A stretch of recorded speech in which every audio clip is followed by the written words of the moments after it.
Vou começar pelo fim. O tema hoje é Capitólio, versão brasileira. Ninguém deverá sair às ruas. Quando a Justiça Eleitoral anunciar o resultado final das eleições de outubro, se Bolsonaro não for reeleito, e as prévias, as sondagens estão mostrando que ele não será reeleito, controle suas emoções, não saia lá e não saia à rua para comemorar. Adie sua alegria e os festejos, os fogos. Viva! Espere passar a data da diplomação do presidente eleito com seu vice-presidente após os prazos de questionamento e de processamento do resultado das eleições, e isso deverá ocorrer entre os dias 12 e 19 de dezembro. Duro, hein? Mas deve aguentar. E eu vou explicar por quê. Por que você deve fazer isso? Você é pai de família, você é mãe de família, você que tem suas responsabilidades, pense bem, controle suas emoções.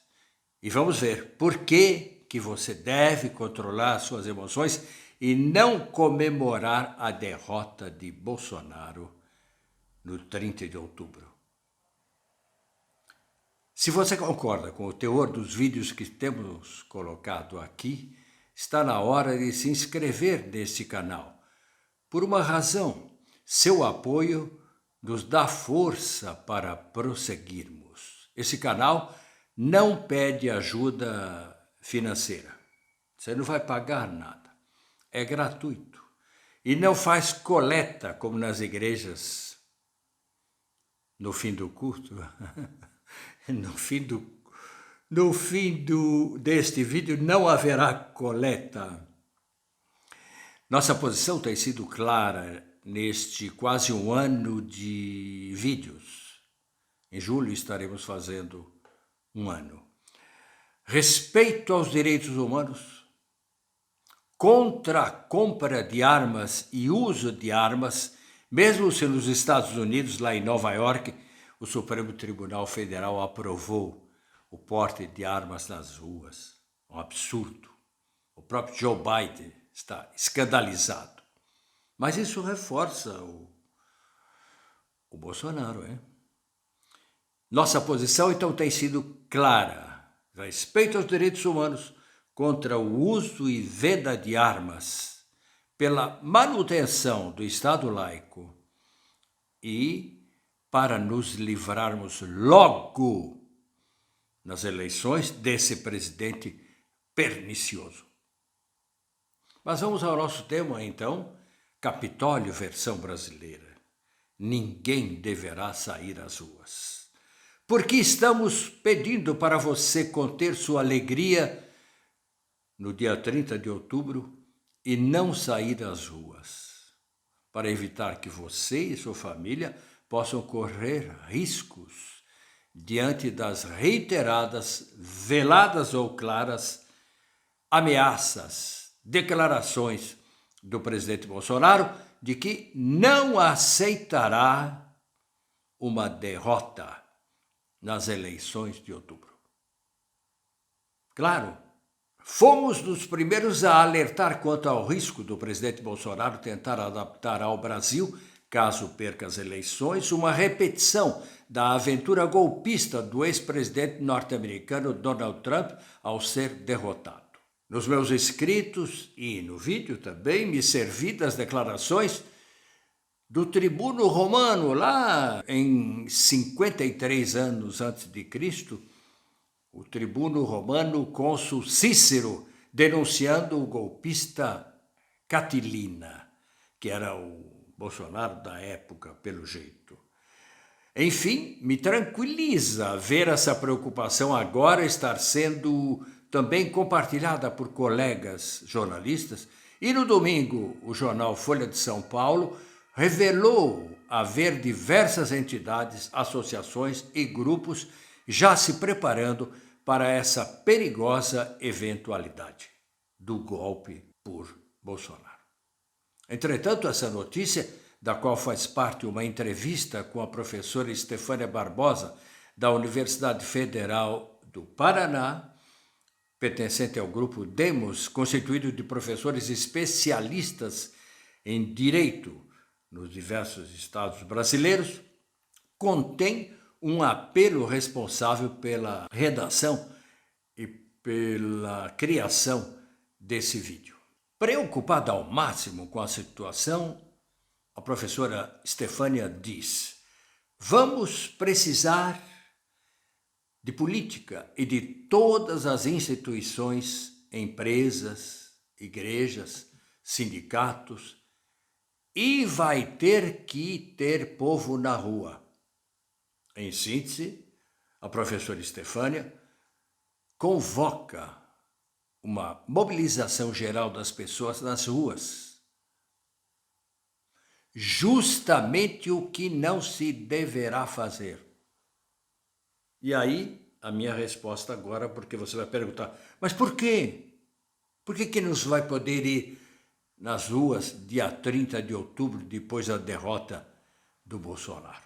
Ainda no último fim de semana, em Manaus, num encontro político-religioso, porque agora as igrejas servem de publicidade e de campanha eleitoral para o Bolsonaro, que é um absurdo no Estado laico.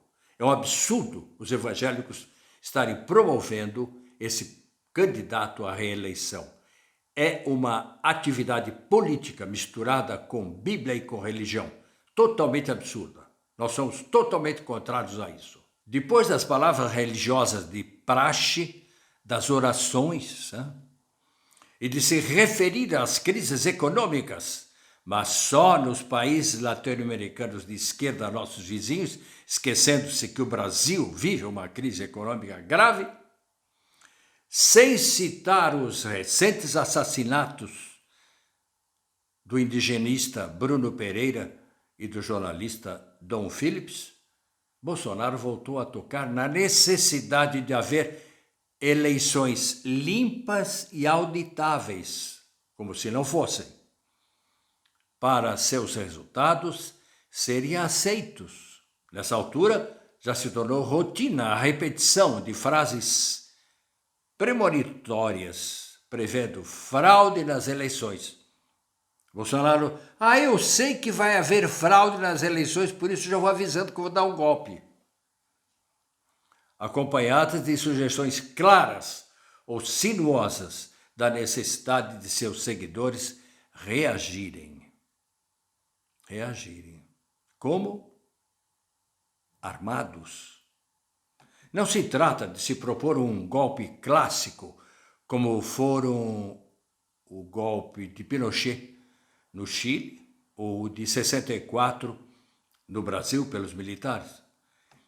Mesmo porque, nos tempos atuais, a comunidade internacional poderia reagir com severas medidas retorsivas e boicotes dolorosos para os empresários bolsonaristas, esse pessoal que apoia e financia o Bolsonaro. Embora considerado idiota por muitos comentaristas, Bolsonaro, na sua obsessão golpista, prepara um golpe mais sofisticado, embora inspirado na frustrada tentativa de Donald Trump. Ele não está inovando. Bolsonaro é incapaz de inovar. Ele repete, ele vai querer imitar Donald Trump. Essa tentativa golpista de Donald Trump voltou nessas semanas à atualidade com os trabalhos da Comissão Especial do Congresso norte-americano, equivalente a uma CPI brasileira, contra o ex-presidente Trump, acusado de tentativas repetidas de golpe pela utilização reiterada de mentiras. Para quem já se esqueceu, na madrugada do 4 de novembro de 2020, quando ainda prosseguia a apuração dos boletins de voto, nos Estados Unidos o voto é impresso. Dizem que voto eletrônico, que dá confusão, né? E lá era voto impresso, mas o Donald Trump acusa de fraude às eleições, mostrando Joe Biden. Então, enquanto prosseguia a apuração, mostrando Joe Biden e Trump mais ou menos empatados, com ligeiras diferenças entre eles, que variavam segundo a contagem, Trump, de madrugada, vai à televisão e fez uma declaração intempestiva, afirmando ter sido eleito. Embora essa declaração tivesse sido desmentida algumas horas depois, com a apuração final dos votos, Donald Trump continuou a dizer que era ele o vencedor do pleito, afirmando ter havido fraude nas eleições. Exatamente como Bolsonaro pretende fazer. De nada adiantaram os argumentos de sua própria filha Ivanka e do seu ex-ministro da Justiça Bill Barr sobre a incoerência dessa dificuldade em aceitar uma derrota, como ambos já declararam diante dessa comissão a que me referi. Trump continuou repetindo ter havido fraudes maciças e que sua eleição fora roubada. Entretanto, uma deputada democrata, Zoe Lofgren, declarou ter ouvido antes das eleições que Trump declararia ter havido fraude caso fosse derrotado. Era uma jogada. Ele já estava preparado, porque ele sabia que poderia ser derrotado. Mesmo porque tinha analisado haver no sistema eleitoral algumas falhas e ele ia se aproveitar dessas falhas para justificar sua derrota. Durante os 2 meses que precederam a certificação da vitória de Biden e sua diplomação e posse como presidente, Trump não mudou a ponto de querer forçar seu vice-presidente Mike Pence a mentir. Vejam bem, o esquema é exatamente o mesmo que Bolsonaro está usando. No dia 6 de janeiro, era Mike Pence, justamente, quem presidia a Câmara e deveria certificar a vitória de Biden. No Brasil, seria o correspondente a dar o diploma de presidente eleito para Biden. Mas Trump, depois de ter exercido sérias pressões sobre Pence, chegou a declarar publicamente que ficaria extremamente decepcionado se Pence não se batesse pelo bem do país e da Constituição, ou seja, que ele não certificasse a vitória de Joe Biden. Ora, Mike Pence havia consultado um ex-juiz da Câmara de Apelação de Nova York, Michael Luttig, e esse juiz lhe respondera de maneira taxativa. Não havia nenhuma possibilidade de manobra legal que pudesse impedir a posse de Joe Biden. O resultado das eleições, dando vitória a Joe Biden e derrota a Donald Trump, era justo. Diante disso, Mike Pence não cedeu, mesmo porque ele imaginava que se seguisse Donald Trump, no futuro, teria um processo. Uma ação desse tipo lançaria o país, os Estados Unidos, numa revolução e numa crise institucional, sem precedentes. Essa comissão especial deverá concluir suas últimas pesquisas nos próximos dias. Já existem 800 participantes do ataque ao Capitólio presos nos Estados Unidos pelo FBI. Nesse ataque morreram 5 pessoas e poderia ter sido dramático para a democracia norte-americana se seus congressistas não tivessem se escondido nos subterrâneos do Capitólio. Se eles não tivessem se escondido, teriam sido mortos pelos agitadores do Capitólio. O plano era esse. E a democracia americana tinha ido para o brejo. Ora, o que imagina Bolsonaro? Não é exatamente porque não temos um Capitólio, mas alguma coisa que se vai passar inspirada nesse clima de golpe, nesse quadro antidemocrático e de conspiração trumpista do qual participaram deputados e políticos republicanos norte-americanos, os bolsonaristas norte-americanos. Foi nisso que se inspirou, então, Bolsonaro. Sua tentativa de golpe inclui ataques constantes ao Supremo Tribunal Federal, que ele vem fazendo já há vários meses, para desmoralizar o judiciário brasileiro. Esse é o objetivo. Ataque no STF, para os bolsonaristas dizerem: o STF não vale nada. É isso. Sua campanha contra o voto eletrônico é para utilizar desde já, como já dissemos, por antecipação, o argumento de ter havido fraude. Nos Estados Unidos, o voto é impresso, mas o argumento era o mesmo. Lá, o voto é impresso e o Trump dizia que houve fraude.